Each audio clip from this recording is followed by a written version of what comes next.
esta emisión en directo del canal Tradición Viva. Evidentemente, como no podía ser de otra manera, en estos tiempos en que parece que el coronavirus lo está ocupando todo, pues evidentemente tendríamos que tratar este tema.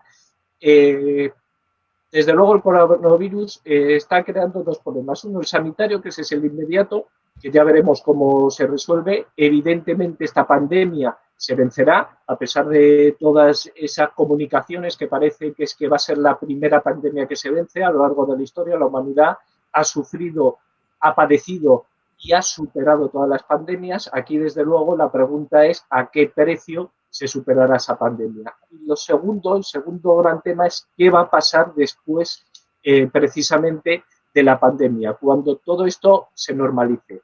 Desde luego, creo que la sociedad tiene que estar preocupado. Hace poco, Henry Kissinger, en el Wall Street Journal, empezó a hablar de qué pasaría después de la pandemia, es decir, la transición al nuevo orden. Claro, en palabras de Kissinger, sabiendo que es un activista contra la vida, secularista y elitista, esto nos tiene que preocupar, pero no ha sido la única voz destacada en este sentido. Noah Hariri, el autor de Sapiens y Homo Deus, también está abogando por una sociedad donde las creencias no existan y donde la población se acostumbre al control por parte de cualquier tipo de medios informáticos, de medios telemáticos, es decir, una sociedad controlada.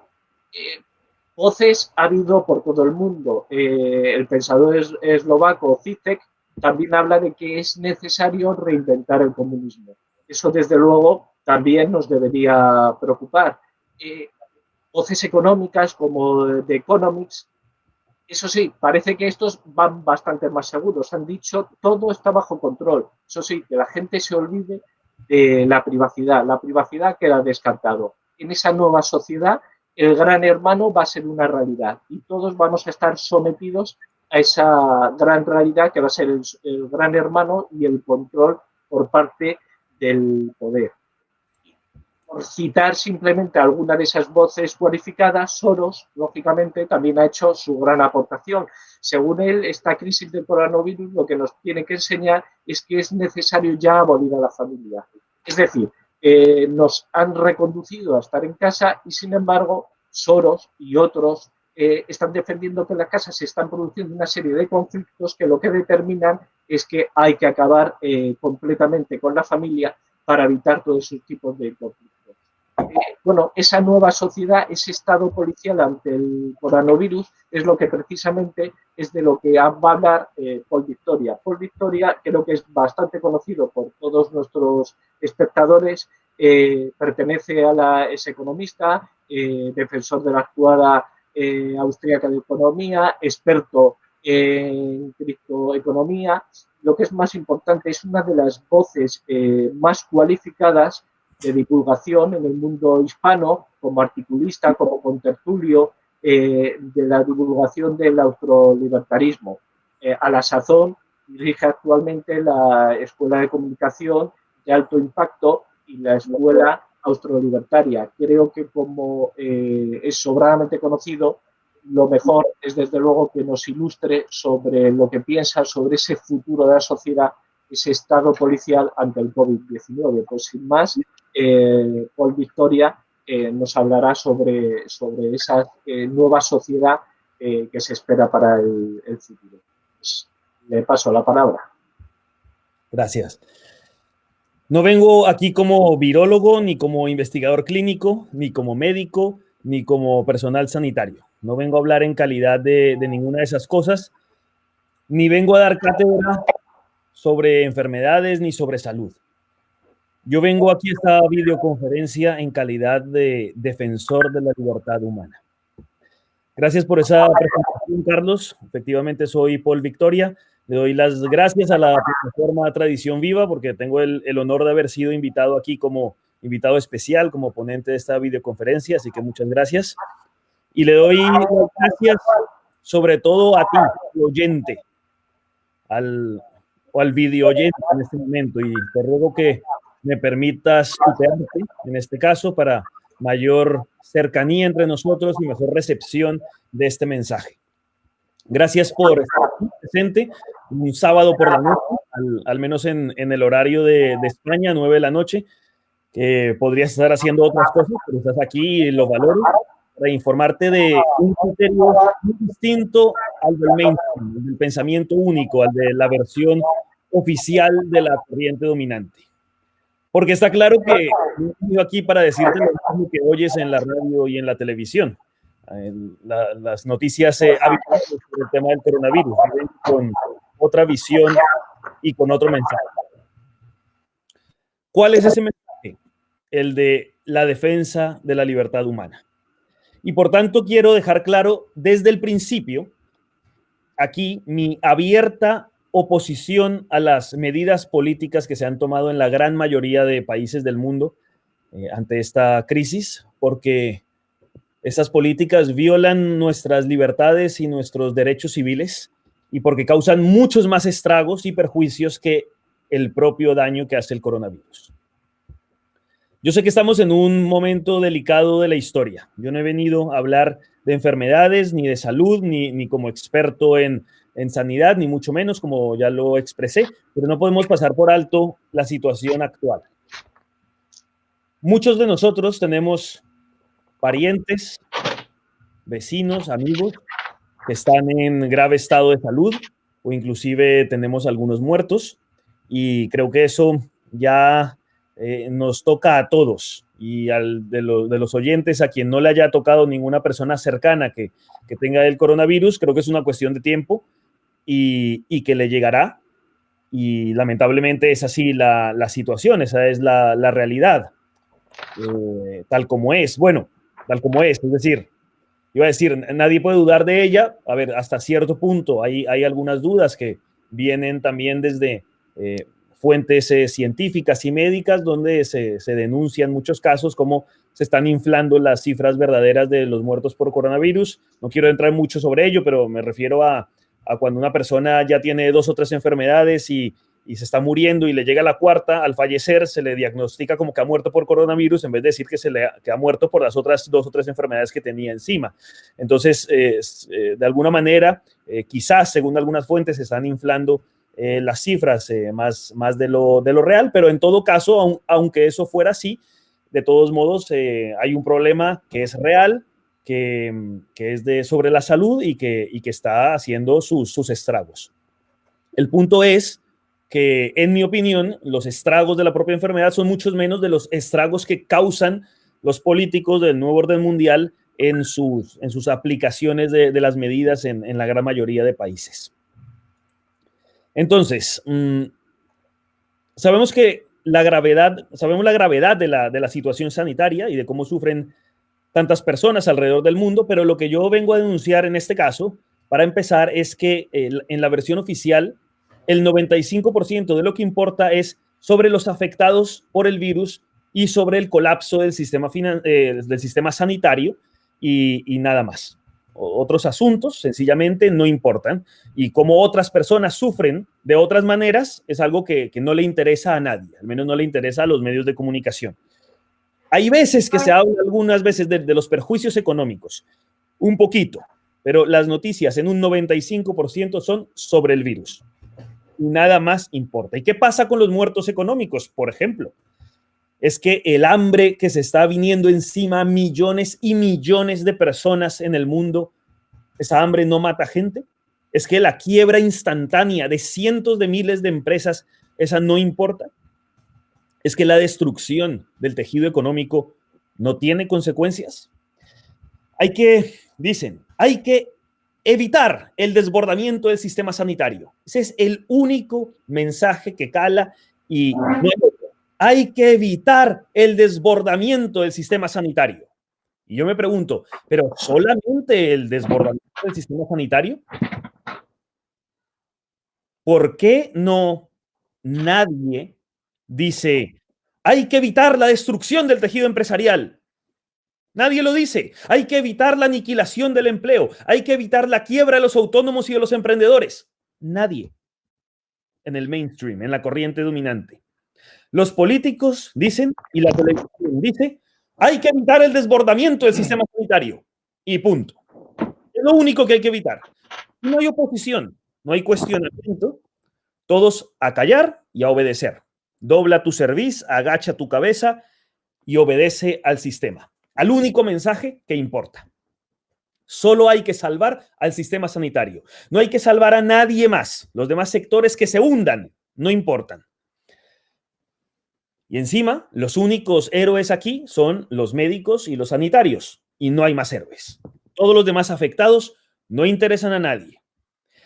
Y a ver, damas y caballeros, el personal sanitario está haciendo una muy buena labor en muchísimos casos. Claro que en muchos sentidos son héroes. Claro que merecen un aplauso a las 8 p.m., a las 8 de la noche, por las ventanas y por los balcones de los edificios de las ciudades. Eso lo reconozco y lo valoro. Pero hay muchos otros que también merecen un aplauso y merecen respeto y merecen reconocimiento y merecen que le importe al gobierno y le importe a alguien o a los medios de comunicación. Y es todas aquellas personas que están cargando con las consecuencias de esta crisis. Porque no solo los que se están muriendo en los hospitales son los que cargan con las consecuencias. Hay otros millones y millones de personas más, muchísimos más que esos enfermos que están cargando con las consecuencias de la crisis, y a esos nadie los defiende. Con las consecuencias que han provocado los políticos en esta crisis. ¿O es que el coronavirus está causando más estragos en el mundo que las decisiones políticas que se han tomado? En mi opinión, absolutamente no. ¿Perdón? Disculpa un momento. A raíz de lo que está comentando sobre la labor de los sanitarios, nos gustaría saber si cree que más allá de los aplausos que cada día se dan sobre las 8 de la tarde, habría que ir hacia algún otro tipo de acción, no reducirlo todo al mero aplauso sin más, sino pensar en lo que es la protesta virtual o física por medio de las ventanas, no necesariamente contra el negligente gobierno del PSOE Podemos, sino contra el sistema, contra el Estado, contra la invasión de libertades que está suponiendo el estado de alarma. Pues ojalá fuera así, pero creo que el nivel educativo de la mayoría de la población solo llega hasta, de momento, hasta donde está llegando, que es aplaudir a unos héroes, que lo son, pero poco más allá de eso, porque la gran mayoría de las personas no se plantean nada más.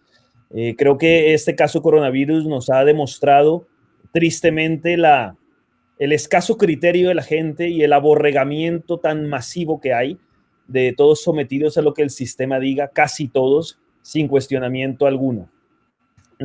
También refleja la necesidad de rituales que tiene el ser humano como ser humano.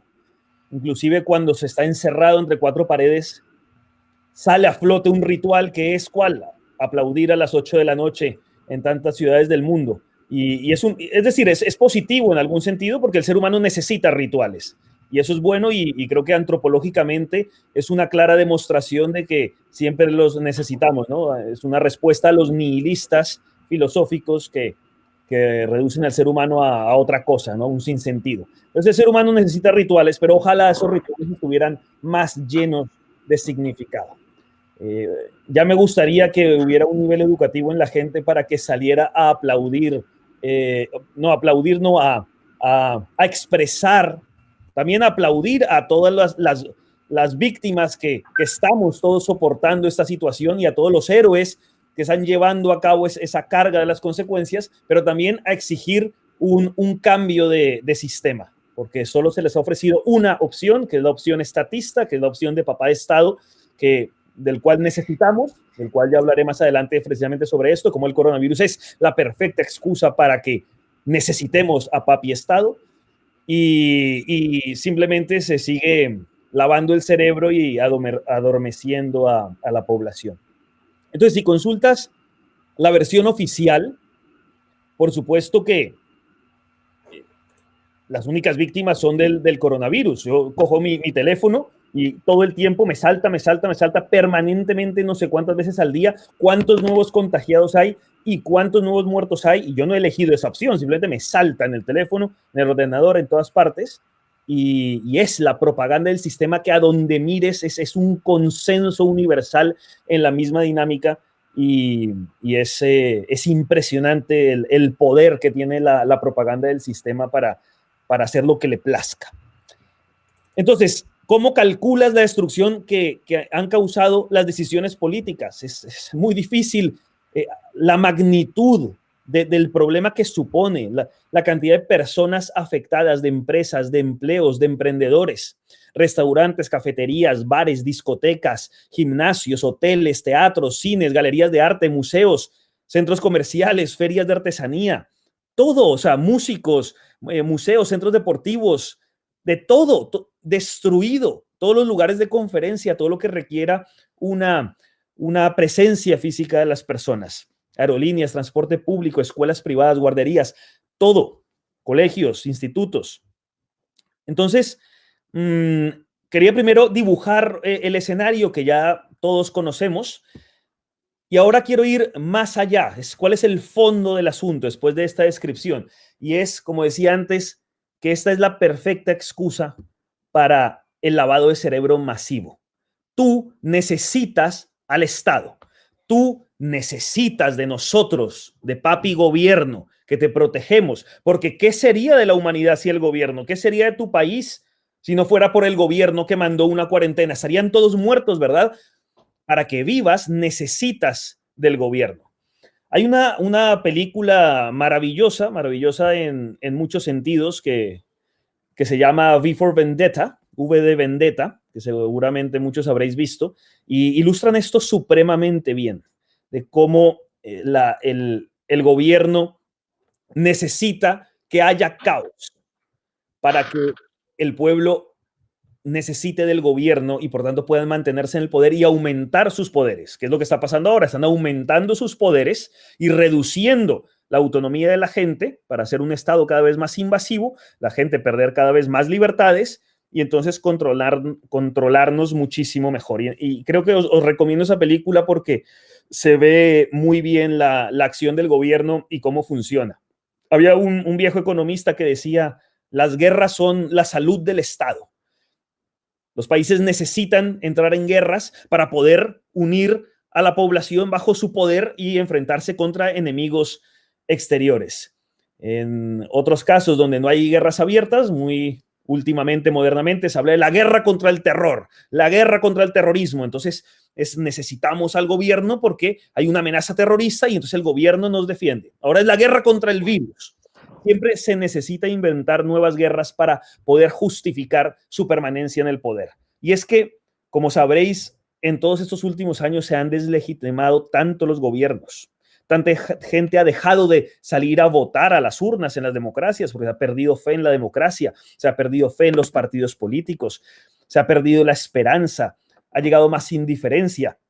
Entonces el gobierno necesita cada vez meter más crisis para poder autolegitimarse. Entonces, en eso consiste. Ahora quiero ir si no tenéis alguna pregunta, continúo. Sí, una reflexión. Sí. Has hablado de V de Vendetta.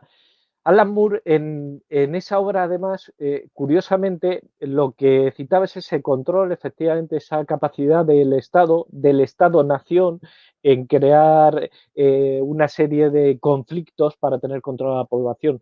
Pero ¿no consideras que aquí se está sobrepasando y en vez de ese Estado-nación se está apostando por ese Estado global? Es continuo, ya hay varios mensajes de diferentes políticos en el sentido que se tiene que crear un gobierno mundial, un poder que trascienda la nación. Y precisamente, ¿no crees que eso va en la línea de lo que estabas comentando, pero multiplicándolo? Es decir, además, alejar el poder del pueblo, alejarlo de sus circunstancias personales, llevarlos a organismos internacionales para que el control sea más efectivo, porque, bueno, hay una norma en el tradicionalismo político que es clara. Cuanto el poder está más lejos del pueblo, es más difícil controlarlo. evidentemente es más fácil controlar el poder del ayuntamiento que no el poder del Estado, que no el de Bruselas o que no de esa pandemonium que quieren crear ahora ese gobierno internacional. ¿No crees que hay peligro en que quieran explorar esa vía de ese gran gobierno internacional? Muchísimas gracias por esa aportación, Carlos, porque creo que es bueno matizar en ese sentido. Efectivamente, creo que tienes muchísima razón en lo que estás diciendo. Siempre la guerra es el pan del Estado para poderse alimentar, pero es que ahora estamos en una nueva época en la cual ya no se están fomentando los estados-nación. Digamos, esa parte de la revolución ya ocurrió hace siglos incluso. Se formaron los estados modernos, que son grandes opresores de nuestras libertades, pero ahora había que dar un paso más allá. Hay que crear gobiernos más grandes y más alejados de la población, como el de Bruselas, en el caso de la Unión Europea, y como futuramente, vamos a decir, el de Jerusalén, o como lo queramos llamar, el gobierno mundial que someta a todas las naciones, que son ya naciones inexistentes y que será simplemente someter a los individuos bajo la bota del Estado mundial. Es hacia donde nos dirigimos. Creo que el coronavirus es claramente no solamente el afianzar esa necesidad de gobierno, sino el crear una necesidad, porque el gobierno solo no puede con esta crisis, porque esto es una crisis global. Entonces hay que dar respuestas globales. Entonces este es el mundialismo puesto por las élites mundialistas que gobiernan relativamente el mundo, pero que aspiran a gobernarlo férreamente y mucho más de cómo actualmente lo gobiernan. Y ojo, no estoy hablando de la globalización, sino del globalismo, que tiene aspectos distintos. El globalismo controlado por élites de poder financieras, económicas, políticas, y detrás del telón, donde van formando un gobierno mundial. Y para mí el coronavirus es claramente un paso necesario, intermedio, no final, necesario para esa formación de un gobierno mundial. Creo que lo que están haciendo es educándonos en ese globalismo, educándonos a la respuesta global, al consenso que se necesitan todas las naciones, porque aquí los resultados después de que pase la gran crisis será, aquí mira, hay resultados distintos en este país, que en este país, que en este país. Necesitamos es unificar una política global para seguir dando pasos hacia el globalismo. Entonces te agradezco ese matiz porque valía la pena hacerlo. Ahora voy a pasar a un plano filosófico político. Y voy a hablar desde el punto de vista libertario. Y tengo que hablar así porque yo lo soy, y entonces tengo que enfocarlo desde ese punto de vista. Y este tema del coronavirus para el mundo libertario, esto es todo un debate. Hay división en las opiniones. Hay libertarios que están profundamente preocupados con cualquier acción gubernamental porque es la excusa para ir atribuyéndose poderes estatales contra la libertad de las personas. Y hay algunos libertarios que creen que, dada la situación, hay alguna justificación, ya que no vivimos en un mundo privado, sino completamente estatal, pues como no hay otra opción, que el Estado tiene que tomar medidas para asegurar la salud de la gente. Entonces aquí quisiera relatarlo brevemente. Aquí, para los que no lo conozcan, hay un principio que es el NAP, el Non-Aggression Principle, que es en lo que se basa gran parte de la filosofía libertaria, que es el principio de no agresión. Es el principio en el cual se estipula que ningún ser humano tiene derecho a agredir físicamente a otro ser humano, y el que agreda tiene que ser castigado. Entonces aquí el debate, hay cosas que son completamente claras. Si alguien te va a robar, te está agrediendo, entonces tiene que haber una justicia que proteja al inocente contra el agresor. Si alguien te va a asesinar, lo mismo. Si alguien te va a golpear la cara, lo mismo. Pero no es tan claro cuando hay otras cosas, como por ejemplo la enfermedad. Entonces ahí es cómo evaluamos ese principio de no agresión. Porque una cosa es cuando el daño es directo y otra cosa es cuando el daño es indirecto. Pero claro, si tú disparas una lanza, una flecha o un proyectil, una bala contra otra persona, aunque no lo estés haciendo tú, estás provocando el daño. E incluso aunque la bala no le dé al agredido, es un intento de delito y por tanto debe ser castigado. Ahora, con el tema de la enfermedad, ¿cómo lo evaluamos?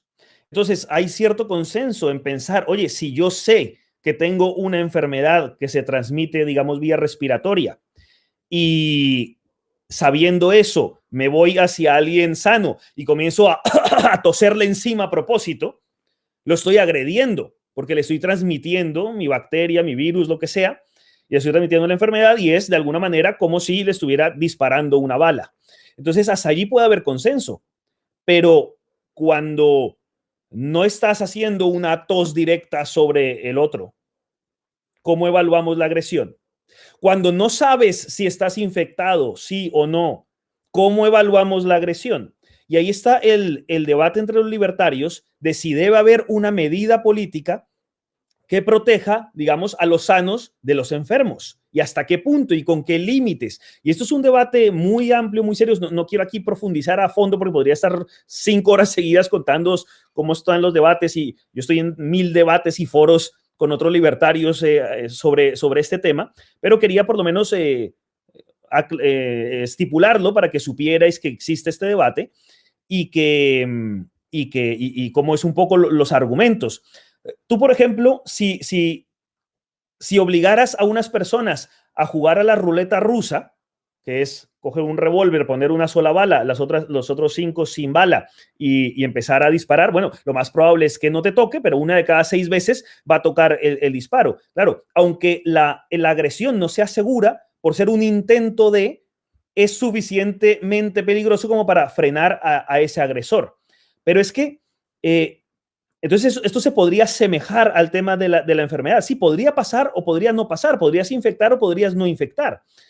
Pero claro, aquí el tema está que no es el mismo ejemplo cuando tú obligas a unas personas a jugar a la ruleta rusa que cuando esas personas están voluntariamente jugando a la ruleta rusa. No es el mismo caso. Entonces, en el tema de la enfermedad, al tú tener medidas para protegerte a ti mismo, como por ejemplo ponerte una mascarilla, como por ejemplo tú elegir no ir al centro comercial o no ir al concierto para no infectarte, como por ejemplo tú no ir ni siquiera a la cafetería, como por ejemplo quedarte encerrado en tu casa, como por ejemplo relacionarte solo con personas sanas y cerrarle la puerta a personas no sanas, como no se te está obligando, ¿cómo mides la agresión de la supuesta agresión del enfermo a ti? O del supuesto enfermo, porque ni siquiera sabes si está enfermo. Entonces, eso es un debate sumamente complicado, pero bueno, cada uno tiene su postura al respecto y yo tengo mi manera de verlo y creo que no, o sea, yo tengo clara mi postura en que si no está demostrado y no hay una intención y no hay una agresión de alguien que quiera enfermar a otro, no debe haber una penalización por ello. Y la cuarentena es una penalización, es una forma de cárcel, es una forma de encerrarte. Entonces, es decir, ante el debate, oye, pero hay legitimidad moral para que alguien me defienda si un agresor me va a robar, me va a disparar. Sí, pero hay esa misma legitimidad moral con alguien con el que era tu hermano, tu primo, tu vecino, tu compañero de trabajo, que no sabes si está infectado para que te tengan que obligar a esa separación, a esa, como me pasó hace poco en la calle, estaba hablando con otra amiga, una amiga libertaria, ahí en la acera, y paró la policía y dijo, ¿qué pasa con la distancia de seguridad? Claro, distancia de seguridad, o sea, para mí era como, o sea, no puede ser nuestra libre elección a cuántos metros o centímetros queremos hablar. No tiene que haber alguien que me proteja. No soy suficientemente yo responsable y libre para asumir las propias consecuencias, mi propio riesgo. La otra persona igual asume libremente su propio riesgo. O sea, nos tratan como niños pequeños y no como adultos responsables. Esa es la siembra política de papá Estado, que nunca puedas ser adulto, que nunca puedas responsabilizarte de tus actos, que siempre tenga que ser papito Estado el que te dice al bebé cómo tiene que comportarse, cuando no estás agrediendo a nadie, ¿no? Es simplemente esa permanente intención de hacernos bebés y por tanto necesitar al gobierno para mantenerlos en el poder. ¿Hay alguna pregunta? O... Sí, yo tenía una observación. Has hablado con propiedad de la cuarentena, de ese encierro, casi es una reflexión pregunta, porque no sé si has podido observar que además es un encierro bastante curioso. Por ejemplo, el Quijote era ese viaje interior frente a ese gran descubrimiento de América, ese era viaje adentro del alma del ser humano para descubrir realmente la esencia del ser humano. Sin embargo, que era casi la estética tradicional, ese viaje interior. Sin embargo, este encierro ha consistido en recluirnos en nuestras casas, pero, ojo, con una ventana vigilante a través de los medios electrónicos, pero lo importante es con una máquina de gran influencia como está siendo la televisión, donde se están impartiendo impunemente todo tipo de mensajes que el gobierno quiere lanzar. Y me refiero, han sido sistemáticas las denuncias de la manipulación, por un lado, de Televisión Española, de muchos informativos, y también se está empezando a poner de moda denunciar supuestos bulos, fake news, quién emite la verdad, quién la transmite. Y claro, nos encontramos en un encierro obligado y por otro lado sin esa capacidad de interactuación pues con compañeros de trabajo, con vecinos y directamente nuestra información es la que nos emite la televisión y las redes sociales que aparentemente son libres, pero que ya se está empezando a hablar de control, con lo cual es un encierro, es una supresión de libertad, pero no es un encierro en el sentido que no andamos, no nos permiten estar ausente de cualquier influencia política que nos quieran imponer. No sé cómo valorarás tú este particular encierro al que nos tienen sometidos. Sí, es la manera de tenerte encarcelado a la vez de atento a el bombardeo de propaganda continua y permanente para ir lavando tu cerebro de acuerdo a sus intereses. Es exactamente eso, porque ¿qué más te pones a hacer dentro de tu casa? Pues estás permanentemente con la caja tonta encendida allí, chupando información del sistema. Y además, realmente, ¿qué tanto puedes evitar la enfermedad así? Imagínate el daño que causa al estado de salud el estar encerrado, cuando el ser humano no nació para estar encerrado. O sea, ¿cuánto se baja tu sistema inmunológico en esa situación en la que es antinatural, en la cual además te bombardean con miedo? Y hay muchos estudios científicos que demuestran cómo el miedo, el pánico, el estrés te bajan el sistema inmunológico, entonces puedes caer en más enfermedades, sea coronavirus o sea cualquier otra. Entonces, ¿qué tanto efecto positivo hace lo que estás haciendo? Además, sin recibir vitamina D del sol.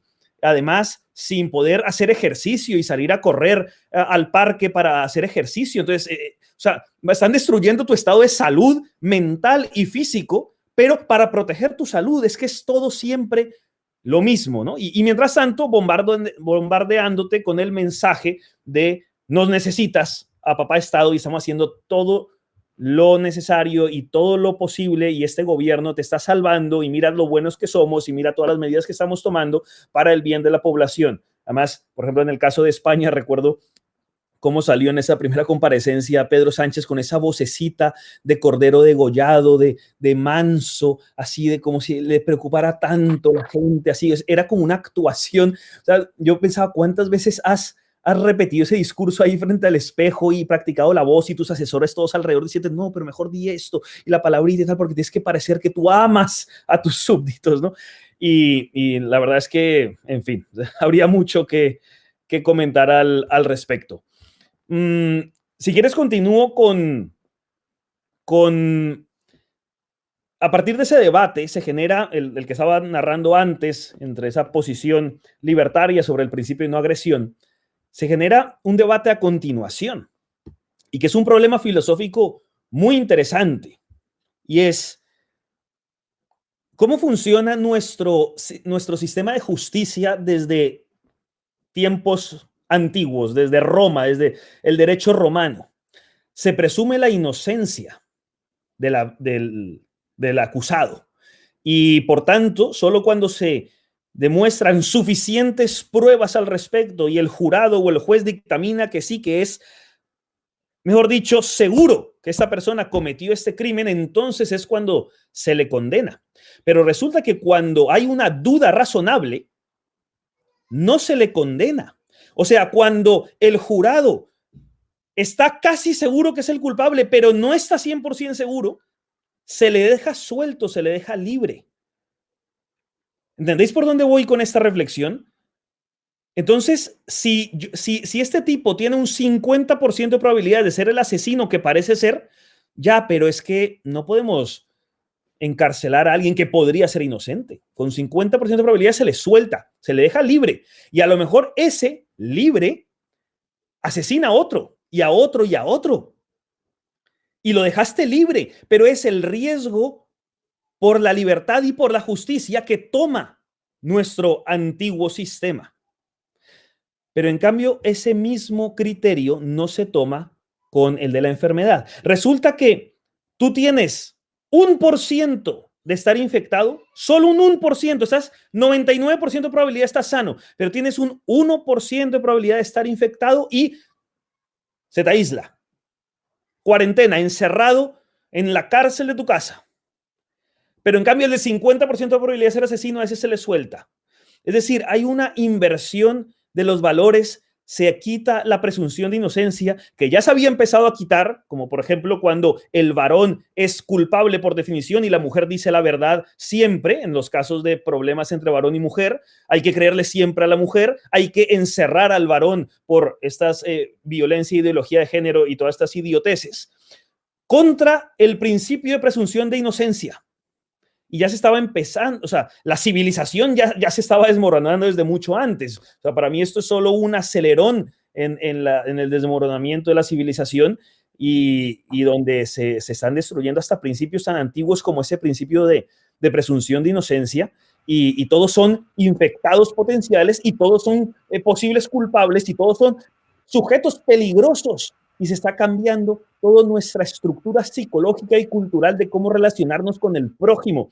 ¿Os imagináis cuando termine el confinamiento y nos dejen salir de las cárceles? ¿Cuántas personas no se les habrá ya modificado culturalmente su mente y no querrán acercarse a otros seres humanos porque todos son peligrosos? Y escuchan un estornudo y una persona que haga un estornudo en una cola de un supermercado ya es un peligro social, un peligro público, cuando hasta anteayer un estornudo era lo más normal del mundo, pero ahora ya hay una paranoia mental que ha creado la propaganda del sistema, no la enfermedad del coronavirus, sino la propaganda del sistema. ¿Algún comentario? ¿Queréis que continúe? Era con respecto a lo que estás hablando, efectivamente, de esas conductas por riesgo. Es bastante curioso porque efectivamente el Código Penal existe esa penalización, esa conducta por riesgo, aunque no se cause un daño lesivo. Por ejemplo, si conduces a 150 por hora, no hace falta que atropelles a nadie para que si te pillan te sancionen. Pero es que aquí esta conducta por riesgo se ha llevado al grado máximo. Al Homo hominis lupus de Plauto, lo ha dejado completamente superado, porque efectivamente, como dices, no hace falta demostrar que estés contagiado, que tengas los síntomas, no, simplemente que una persona se acerque a otra y rompa ese concepto que ya, por desgracia, también tienes razón, cuando salgamos de este confinamiento, cómo se habrá cambiado culturalmente nuestra forma de entender ese rompimiento de ese señal o esa distancia de seguridad. Es ya simplemente una conducta que merece todo tipo de reproches penales y desde luego me parece que has estado de una forma muy acertada identificar que efectivamente el primer camino para ese tipo de regulaciones penales en todo Occidente, en España como en otros países, ha sido precisamente la ley de violencia de género, donde supuestamente unas estadísticas, es decir, la supuesta mayor violencia por parte del hombre hacia la mujer y que estadísticamente está demostrado que el hombre es violento, justifica la aplicación de una normativa y la aplicación de una sanción. Pero aquí ya hemos avanzado más y ese riesgo ya no afecta solo a los varones, sino cualquier persona que rompa esas medidas de seguridad o esos acercamientos ya es reo de muerte. Entonces, efectivamente, creo que has estado muy acertado al decir que lo que nos queda por descubrir es cómo van a cambiar nuestras conductas cuando se rompa esta cuarentena.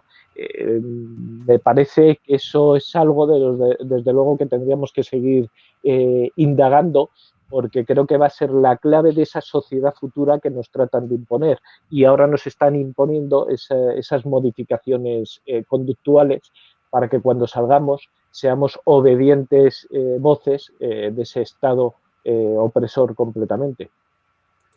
Pues sí, gracias por esa aportación. Creo que llevas mucha razón en ello. Ahí, ya que mencioné antes la película V for Vendetta, hay otra película que se llama The Surrogates, que no sé muy bien cómo será la traducción en español, pero es esta de Bruce Willis, donde es una sociedad donde todas las personas están dentro de sus casas, en sus habitaciones, y mentalmente controlan unos robots que se parecen a ellos físicamente, pero que son robots y que van por las calles y al centro comercial y a la oficina y a la discoteca y a todo ello, y transmite el robot pues las sensaciones en todos los 5 sentidos y la transmite a la mente a la persona que está encerrada en su habitación, que a lo mejor en su habitación está fea, pero afuera está bonita con su robot bien vestido y todo ello. Y es una película que también muestra una distopía, es lo contrario de utopía, y es a donde huele lo que nos está llevando, y esa transformación cultural donde los seres humanos son peligrosos unos de otros y hay que tener un gran distanciamiento. Mira, hay un informe que publica el MIT Technology Review un informe escrito por el Imperial College de Londres.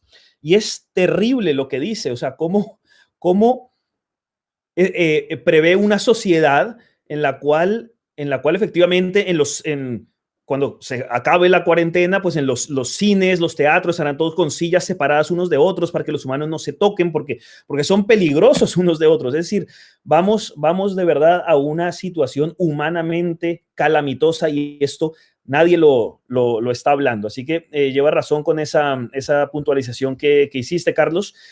Voy a continuar sobre estos debates filosóficos, libertarios que estaba definiendo. Yo tengo mi posición clara en qué posición libertaria estoy, pero voy a ir más allá a algo en lo que desde una perspectiva libertaria sí se puede estar de acuerdo y sí puede haber consenso, precisamente por el razonamiento metodológico de la Escuela Austríaca de Economía. Y es que, bueno, por decirle al oyente, por si no lo sabe mucho, en la Escuela Austríaca de Economía no creemos en el intervencionismo estatal en ningún sentido, y creemos que la sociedad es la que sabe responder a todo mucho mejor que el gobierno en todos los sentidos. Pero fíjate cómo toda esta respuesta política a la crisis del coronavirus y todo esto y todo el mensaje central, que es el colapso del sistema sanitario y cómo tenemos que hacer esto para prevenir el colapso del sistema sanitario, que es lo único que importa en este caso. Y la única manera de hacerlo es imponer esta cuarentena, porque la filosofía que hay detrás, estatista, es, y de los economistas, de todos los demás que no son austriacos, es que la economía es algo estático, es simplemente un cuadro, un dibujo. Hay una realidad dada, es estática y ahora actuemos sobre ella.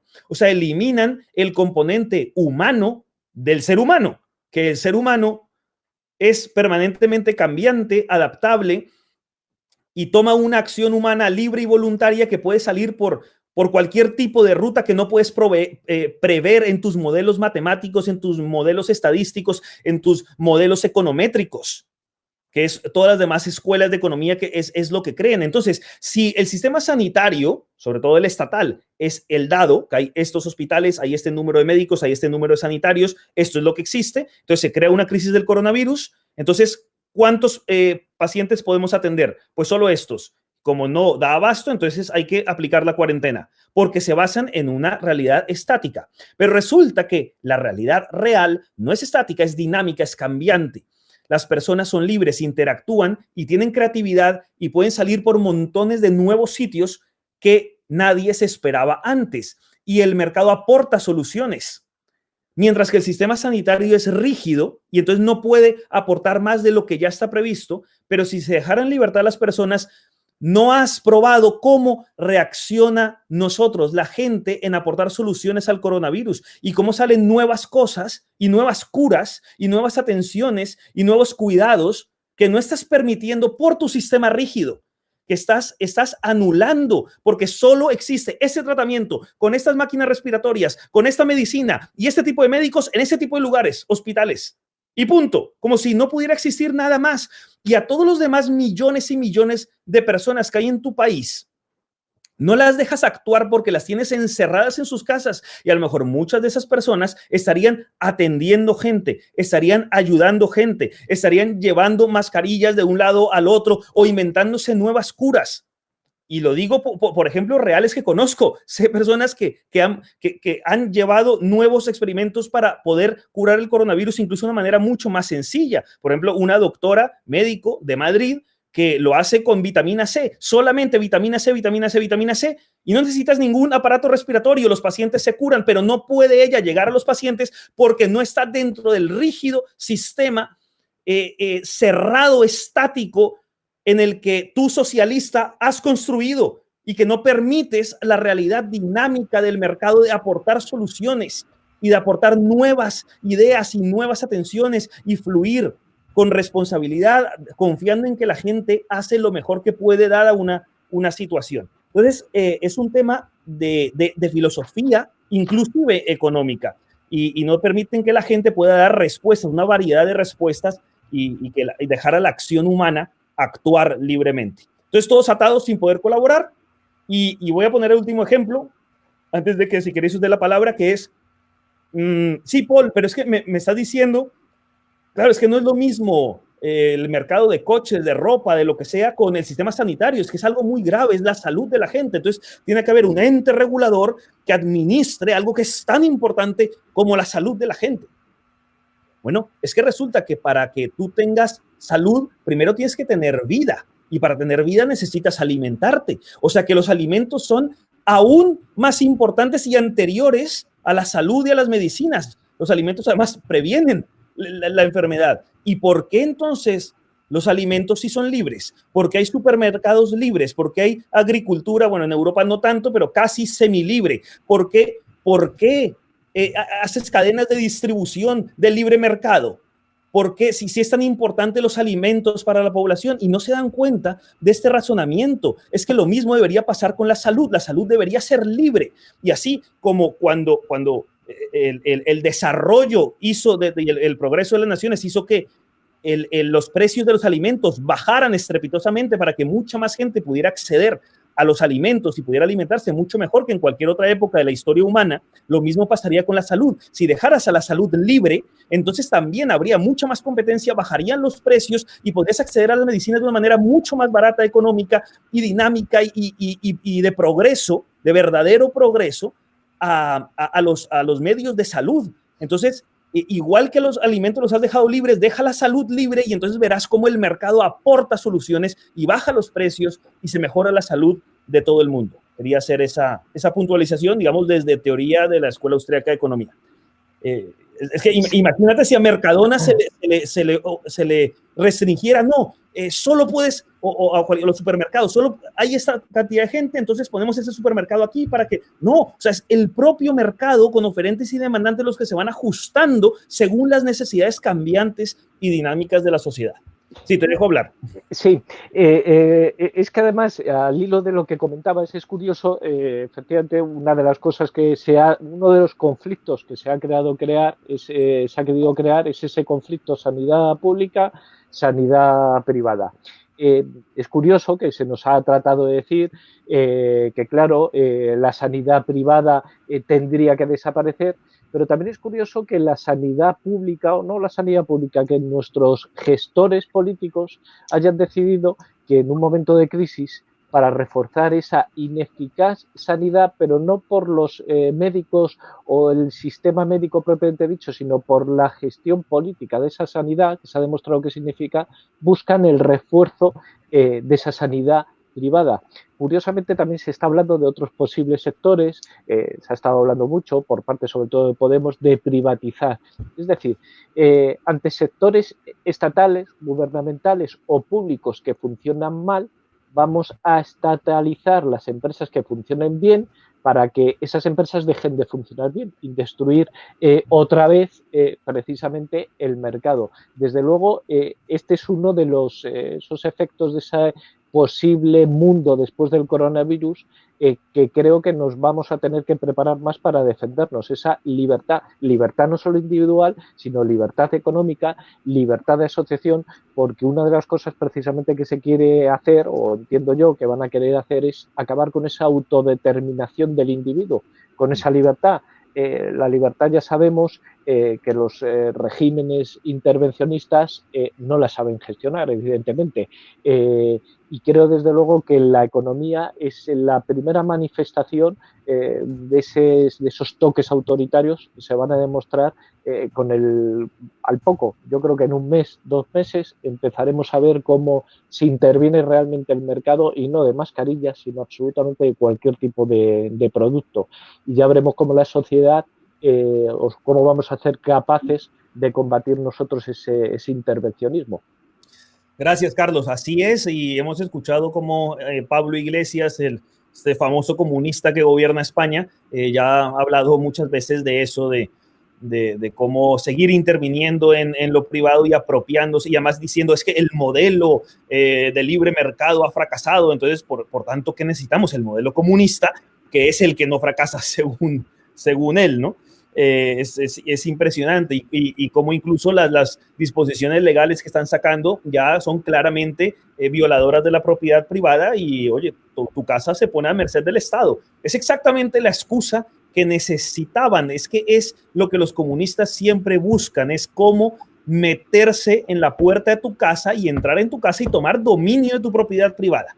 Así que creo que lo has expresado muy bien de cómo lo van llevando a cabo. Y no solamente eso, o sea, hablando de ley, Carlos, me imagino que estás enterado que la Constitución no permite que esté pasando, en España estoy hablando, seguramente nos estén viendo personas de otras partes del mundo, de otros países, pero me refiero a España.